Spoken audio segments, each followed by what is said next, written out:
Hello and welcome, my name is Ansu and today I wanted to talk about some of the mangas or comic books that I would like to get to in 2022. If you didn't know, I recently got into reading manga and graphic novels. I'm very new to the whole genre, I guess. The first two I have been in the middle of, I've talked about a lot. I just wanted to get it out of the way before I get into the more newer ones. The first one is Case Closed by Gosho Aoyama. This one follows around this 17-year-old boy who is like a detective, kind of like Sherlock Holmes. He goes about his life trying to figure out these crimes that are going on. But one day he kind of gets poisoned by this group of thugs, I guess, and he shrinks into a tiny little boy of 8 years old. And he's obviously so small, nobody really takes him any seriously. He's a detective, but everyone thinks that he's a child and he should stay in his lane. I think there's so many volumes and he's just trying to figure out how he can get out of this pickle. It's just a really fun story about solving crimes, essentially, and it goes from there. I have only read the first volume. I really need to get through the rest of the series. I did enjoy reading it, but I don't know, I've not been picking it up as much as I would like to.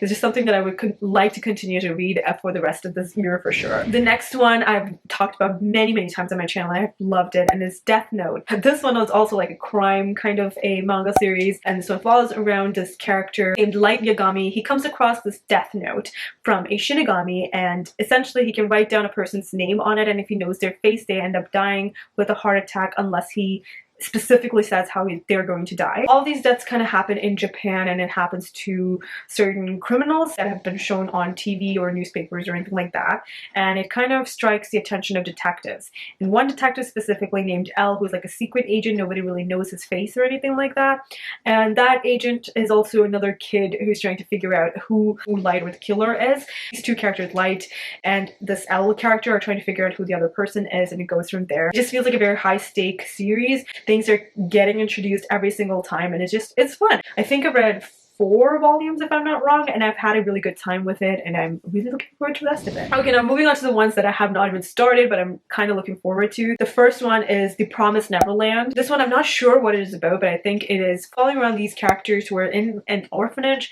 and specifically we're following around 11-year-old Emma, and there are 37 other orphans in this place. They have an idyllic life. They have plush beds, great food, clean clothes, they have games to play, their education is really important, and they have this mom kind of a person named Isabella, and essentially all the orphans are allowed to do whatever they want to. They have all kinds of freedom, except they cannot venture beyond the perimeter wall or gate which separate the house and the outside world. So one night a girl named Connie is sent away to be adopted, but Emma and Norman follow with her favorite stuffed animal, and at the gate they find Connie's body and discover the truth of the existence of this idyllic orphanage. They're basically raised to be meat for demons. Emma and Norman plan with Ray to escape this Gracefield house with the children, but Norman is taken off to be adopted as well. So Emma and Ray decide to escape with the older siblings, leaving half of the younger children behind. So the escapees find that the outside world is definitely very difficult, but they are very determined to come back and save the younger siblings as well. It sounded very sweet and creepy, so I got really intrigued by it. Not really sure how to evaluate manga yet,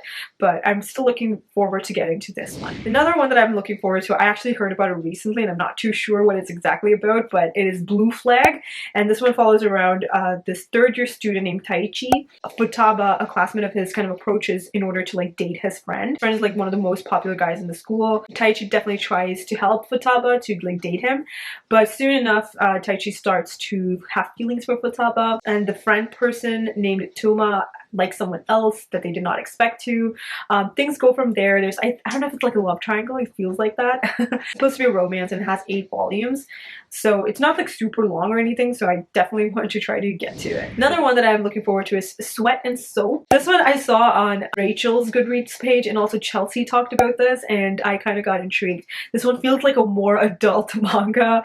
We're following around this character named Asako, who is working at this toiletry company, so soaps and stuff. She's kind of ashamed about her sweating problems and body odor, and the scent of the soap is the only reason feels like she's capable of dealing with her insecurities.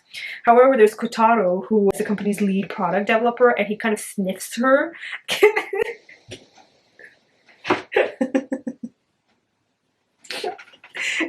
Sako slowly stops caring about Kotaro sniffing her. I don't know what to expect, bro. This just seems like a romance. I don't know if it's supposed to be creepy or not, but people have been saying good things about it. It's just like very adult. I don't know what to expect. So a couple of graphic novels that I've been looking forward to is by V.E. Schwab. I know she has written like Shades of Magic, the series graphic novels as well. I haven't really read any of those. The covers look incredible. I feel like the artwork inside will also be as great, and I just have not read any of it. I want to see what it has to offer. I think it'll be really good. This particular series, which is the Shades of Magic Volume 1, The Steel Prince, it falls around the King of Red London before he became that, and the things that he did prior to that. It's supposed to be violent, and it just sounds very cool. I do want to get to it sometime soon, so I'm just really looking forward to that. And along with that, I figured out Brandon Sanderson has some graphic novels as well, which I have not read either. This one is a White Sand. I'm not sure if I'm supposed to read something else before it, but it's still something that I kind of look forward to getting to one day. There are these characters in this world who can control sand and manipulate it to their advantage, I guess, and there's like some dark secrets that have been hidden, all that kind of stuff. It just sounds very cool, and I don't know what to expect really, but it's something that I've seen around and I would like to get to. The final book that I kind of wanted to talk about, which is Saga. I read the first 9 volumes which have been published. The 10th volume is set to have been published in 2021. It doesn't have a cover or anything on Goodreads. I'm not sure if it was actually the case. I don't know if it actually came out or not. But yeah, it is definitely something that I'm looking forward to. If it is out anytime soon, I definitely want to get to it. The way that volume 9 ended just left me kind of heartbroken. I'd like to know the rest of the story and see how it goes from there. It seems very exciting to me, and I just want to get to it. The saga follows around these 2 characters who were kind of in exile. They're from very differing planets, and they are supposed to hate each other, but somehow they end up loving each other. They kind of escape prison. One of them was supposed to be their prison guard. So Alana and Marco kind of go on this whole adventure to be safe and sound, and they give birth to a child who's a mix of these 2 varying cultures, and obviously ends up having like the quirks that these 2 characters have. So Alana has wings, which the baby ended up having, and Marco has horns, which also the baby ended up having. They're just trying to escape their world, getting caught in general. A lot of people are trying to hunt them down, try to kill them. It's a very adult graphic novel, but I had a really good time reading it. I don't know when the 10th volume is coming out. I have no idea. I've looked and I don't see it. So let me know if you know anything about it. I'd love to know. But those are all the mangas and graphic novels that I would like to get to this year for sure. If there are any more graphic novels or mangas that you think that I would really enjoy, please leave it down below. I would like to check them out. But that is everything from me. If you're new here, hi, welcome. My name's Ansu. Please don't forget to hit that subscribe button and that notification bell to be notified every single time I upload a new video. Thanks so much for watching. I'll see you all next time with another one. Until then, I'll talk to you all in the comments. Bye!